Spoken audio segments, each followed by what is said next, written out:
Thank you. I welcome you, my dear friends, to our Voice of His Kingdom weekly devotion. Today we'll be taking our text from the book of Genesis, chapter 42, from verses 19 to 22. Let's read the text together. If you are honest men, let one of your brothers stay here in prison, while the rest of you go and take grain back for your starving households. But you must bring your youngest brother to me, so that your words may be verified, and that you may not die. This they proceeded to do. They said to one another, surely we are being punished because of our brother. We saw how distressed he was when he pleaded with us for his life, but we will not listen. That's why this distress has come upon us. And Reuben replied, didn't I tell you not to sin against the boy? But you wouldn't listen. Now we must give an accounting for his blood. Let's look at the background of our text. Now, Joseph and his brothers parted company in Genesis chapter 37.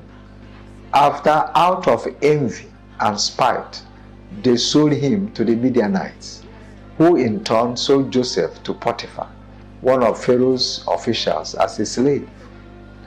But God works in mysterious ways his wonders to perform. He blessed Joseph and prospered his undertakings in Egypt. By the time they met Joseph in this chapter, God had prepared him for leadership through rejection, betrayal, suffering, emotional pains, imprisonment, abandonment, and other forms of trauma. The tide had turned at the time they met Joseph again. Famine, orchestrated by God to fulfill his purpose, was devastating the nations. But Egypt, where Joseph was, had plenty to spare. In verse 1 and 2, their aged father told them to head out to Egypt and buy some grains.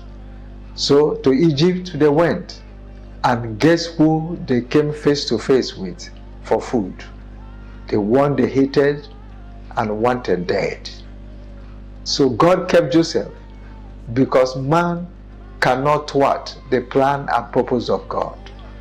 In their sinfulness, they couldn't even recognize Joseph, but he knew who they were. What key lessons can we learn? The first key lesson, my friends, is to remember what the scripture said in Numbers 32 verse 23. It says, but if you fail to do this, you will be sinning against the Lord, and you may be sure that your sin will find you out.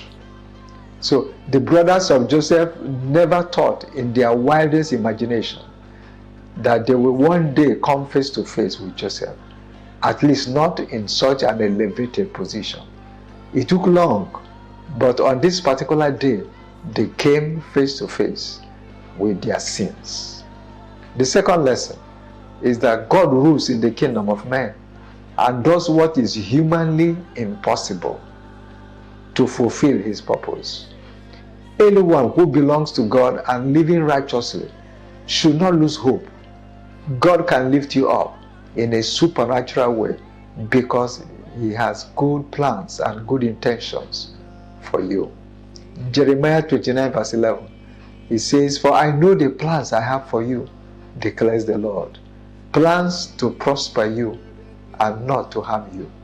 Plans to give you hope and a future. So, what kind of application should we make from our text? God in his wisdom gave us the 10 commandments summed up in these 2 commandments as narrated by Jesus in Matthew chapter 22 verse 37 to 39. Jesus replied to the young man, love the Lord your God with all your heart and with all your soul and with all your mind. This is the first and the greatest commandment. And the second is like it. Love your neighbor as yourself. So Joseph's brothers broke this second commandment. If they loved him, they wouldn't have sold him as a slave. walking in righteousness is imperative, my dear friends, because of the consequences of breaking any of God's commandments. God bless you, my friends, and thank you for watching.